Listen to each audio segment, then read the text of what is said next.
Did you know we had a king who came and united all black and colored people of the world? Well, here's some black history you did not know. So in 1928, Regent Rastafari was crowned Negustafari. But then in November 2nd, 1930, the Order of Melchizedek was put back in place. Negustafari was crowned King of Kings, Lord of Lords, conquering lion of the tribe of Judah, simultaneously with Empress Menen Asfar, and this reshaped black history as we know it today. On this day, he became Emperor Haile Selassie, and this is very important because he was from the royal line of King Solomon and the Queen of Sheba. And as you can see here, Americans came 6,000 miles. Also, all the kingdoms of the world sent their representatives bearing costly gifts to take part of this coronation. So this is a big ceremony. It's not nothing little at the time. The whole world is there, but they try to hide this from black people. So, it took black newspapers like the Chicago Defender and others to highlight this so that we were made aware. As you see, it says, picture of Rastafari crown Haile Selassie, King of Kings, Lord of Lords, conquering lion of the tribe of Judah, which appeared in W.E. Du Bois' Crisis newspaper. So this was getting around in the black community, but we had to do it ourselves. People wonder, what's so important about that? Why all these titles? What does all this mean? See, in 1493, there was a document that was put in place called the Doctrine of Discovery. This is also called the Papal Bull. The Pope put this in place, and this is how we have the world that we have today. So when y'all say we're colonial, we're colonized, and this, that, and the third, understand that this is the reason why. Because the Pope claims the highest authority on the earth. So on November 2nd, 1930, that authority was removed. There was now a higher authority on earth because Emperor Haile Selassie claimed his throne based on his descendancy. See, if you read this for yourself, it says, the bull stated that any land not inhabited by Christians was to be discovered, claimed, and exploited. This doctrine of discovery became the basis of all European claims in the Americas, as well as the foundation for the United States Western expansion. And here's where religion becomes law. In 1823, U.S. Supreme Court case Johnson versus McIntosh came a unanimous decision that held that the principle of discovery gave European nations an absolute right to New World lands. In essence, American Indians had only a right of occupancy which could be abolished. See, all this is a big deal because throughout Kemet history and throughout all our history, there's been a perpetual Star King. There's always been a prophecy around a Star King. Kidamari Haile Selassie being born July 23rd, 1892 on the rising of the Sirius B star was very, very peculiar, and the master astrologists in the Vatican, they knew what was going on. So although they did things like this behind closed doors, trust me, they were not happy about it. See, all throughout history, Ethiopians always represented a staple of people.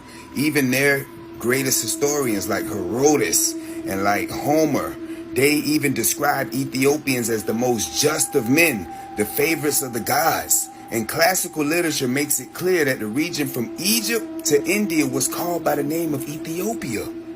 So let's get back to black history. See, black people in this time, we knew what was going on. We were in Jim Crow, we needed help. So we were prophesizing and coming up with this stuff before it even happened. There were articles like this coming out, Negro Universal King coming to rule the world. We felt the energy, it was happening. 5 years later is when the war hits. So now here's where it gets sticky. The whole Africa, you can see, they're all colonized. The whole Africa is colonized. Ethiopia is literally the last thing left. And you have Italy and Eritrea, and you got Italy and Somalia. Up here, Mussolini making war with the king. We're not going to talk about biblical prophecies or anything like that. We're going to talk about the facts. But this is what's going on in 1935, and it gets real sticky. See, most of us, especially here in America and all places, right? Because we say, oh, there's the first Chinese were black. The first Americans are black. The first Mexicans are black. Whatever. We say all these things, right? Well, we have no proof. And the reason why we have no proof is because we've been colonized. They destroyed history. They destroyed temples. They destroyed this, that, and the third. So at this point in time, Ethiopia is literally the last place on earth that has not been colonized. And this king, who's from the Bible, who has all these prophecies around him, comes and has to face the most powerful army in the world. And he rises to the occasion and he saves history left, because if they take Ethiopia, they take the whole Africa. And maybe today would be a little bit different, but I'm going to show you how he comes and unites all black people.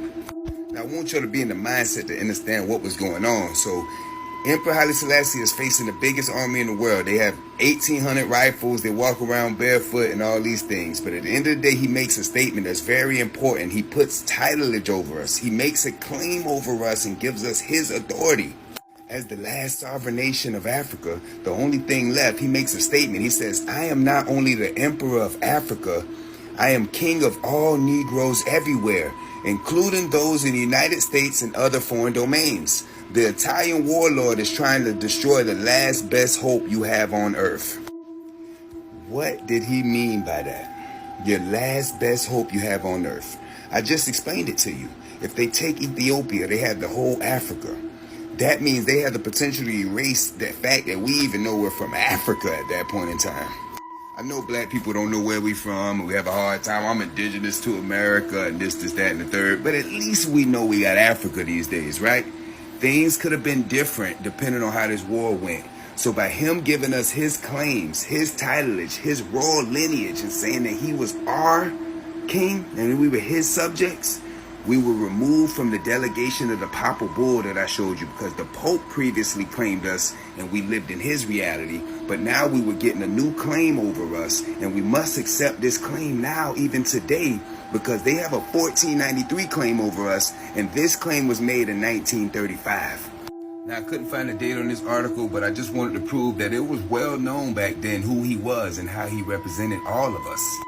It says right here, Haile Selassie, when he was crowned, became supreme monarch of 498 million of the darker races. And that means Puerto Ricans, Filipinos, Red Indians, and the Cubans. All of us. See, it was well known what was going on. They have worked, CIA and COINTELPRO, they've worked a very hard way to erase this and make everybody hate each other.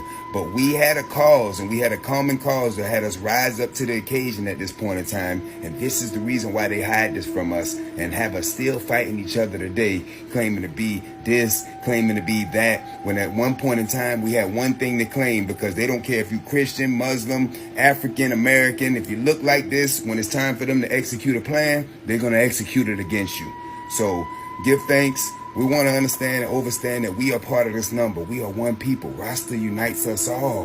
And we must know we are the black people of this world. Emperor Haile Selassie done that. Give thanks for your tolerance watching this whole video. This Real Water No Tap. Black history you didn't know. Peace.